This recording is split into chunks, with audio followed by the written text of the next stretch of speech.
গর্ভের বাচ্চা সুন্দর হওয়ার জন্য এই বিশেষ আমলটি যদি 7 বার করে নিয়মিত পড়তে পারেন, আল্লাহ পাক আপনার সন্তানকে অধিক সুন্দর করে পৃথিবীতে পাঠাবেন ইনশাআল্লাহুল আজিজ। সন্তান আমরা সকলেই চাই যে সন্তান সুন্দর হোক, হৃষ্টপুষ্ট হোক, তার চেহারার মধ্যে নূর চমকাক, সে অধিক সৌন্দর্য হোক, এটা আমরা সকলেই চাই। এজন্য সর্বশ্রেষ্ঠ নিয়ামত দুনিয়ার মধ্যে, আপনি যদি আপনার সন্তানের সৌন্দর্য চান কিংবা আপনার সন্তান সুন্দর হোক এটা আপনি চান, এই বিশেষ আমলটা যদি 7 বার নিয়মিত পড়তে পারেন, আল্লাহ পাক আপনার সন্তানকে অধিক সুন্দর করে পাঠাবেন। সন্তান এটা দুনিয়াতে সবচাইতে সৌন্দর্য। তবে আমলটা কিভাবে করবেন আমি বলে দিচ্ছি। নিয়মিত 7 বার করে পড়বেন আল্লাহুম্মা জাম্মিলাহু ইয়া নূর।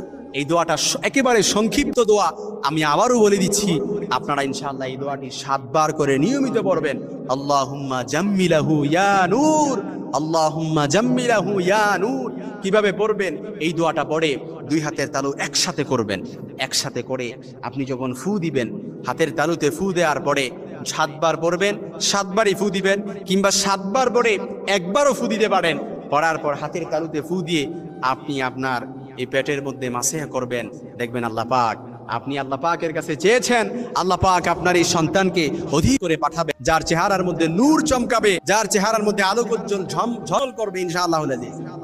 আপনি যদি আমলটা করবেন, কারণ সন্তান এটা হচ্ছে সর্বশ্রেষ্ঠ নিয়ামত। যার সন্তান সে বুঝে কি দাম। একটা সন্তানের কোটি কোটি টাকা করে ফেলে ধনির দুলালেলা, শুধুমাত্র একটা সন্তান। বিবাহিত জীবনে সন্তান হচ্ছে সবচাইতে নিয়ামত। একটা সংসারের মধ্যে যদি একটা সন্তান হয়, তাহলে পুরো সংসারটাই যেন আলোক উজ্জ্বল, একেবারে ঝলমল করে পুরো সংসারের মধ্যে আনন্দের হিল্লোল বয়ে ওঠে শুধুমাত্র একটা সন্তান। বিবাহিত জীবনে আপনি একটা সন্তান নাই, আপনি দেখেন তখন কত যে আপনার অশান্তি লাগে, কত অশান্তি লাগে। যদি একটা সন্তান থাকে তাহলে এটাই সবচাইতে সৌন্দর্য বৃদ্ধি করে। এজন্য দুনিয়াতে আপনি আপনার সন্তানের মেধা শক্তি বৃদ্ধি করার জন্য, আপনার সন্তানের সৌন্দর্য অধিক সৌন্দর্য বৃদ্ধি করার জন্য, নিরাপত্তার জন্য আপনি তো আল্লাহ পাকের কাছে দোয়া করা লাগবে। সন্তান আপনার, কিন্তু এই সন্তানের মেধা শক্তি বৃদ্ধি করা, এই সন্তানের সৌন্দর্য বৃদ্ধি করা, এই সন্তানের ইন্টেলেকচুয়াল মেধা বৃদ্ধি করা, ইন্টেলিজেন্স মেধা বৃদ্ধি করা, সাদা না কালো, উচ্চতা কতটুকু, এই সব কিছু আল্লাহ পাকের দায়িত্ব। এই সব কিছু আল্লাহ পাক দেয়। এজন্য আল্লাহ পাকের কাছে চেয়ে নিতে হয়, আল্লাহ পাকের কাছে চেয়ে নিতে হয়।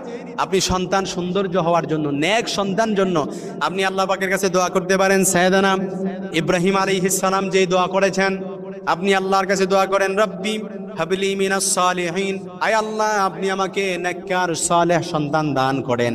সাইয়েদানা জাকারিয়া আলাইহিস সালাম যে দোয়া করেছেন, রব্বি লা তাযারনি ফারদা ওয়া আনতা খায়রুল ওয়ারিসিন, এই দোয়া করেন। আল্লাহ পাক আপনার সন্তানকে নেককার সালেহ সন্তান দান করবে। আপনি দোয়া করেন, আল্লাহ পাক এই সন্তানকে নেককার সালেহ সন্তান বানিয়ে দিবেন। এই জন্য গর্ভের বাচ্চা সুন্দর হওয়ার বিশেষ আমল মায়েরা বিশেষ করে করবেন। যখন আপনার বাচ্চা গর্ভে থাকবে তখনই আপনি নিয়মিত আমলটি করবেন, আল্লাহুম্মা জাম্মিলাহু ইয়া নূর, এই বলে 2 হাতের তালুতে ফু দিবেন। ফু দিয়ে তারপর পেটের মধ্যে ওপর দিয়ে হালকা করে মাসেহা করে দিবেন। নিয়মিত 7 বার করে যদি আমলটি করতে পারেন, আল্লাহ পাক আপনার এই সন্তানকে অধিক সৌন্দর্য বৃদ্ধি করে দুনিয়ার মধ্যে আগমন করবেন।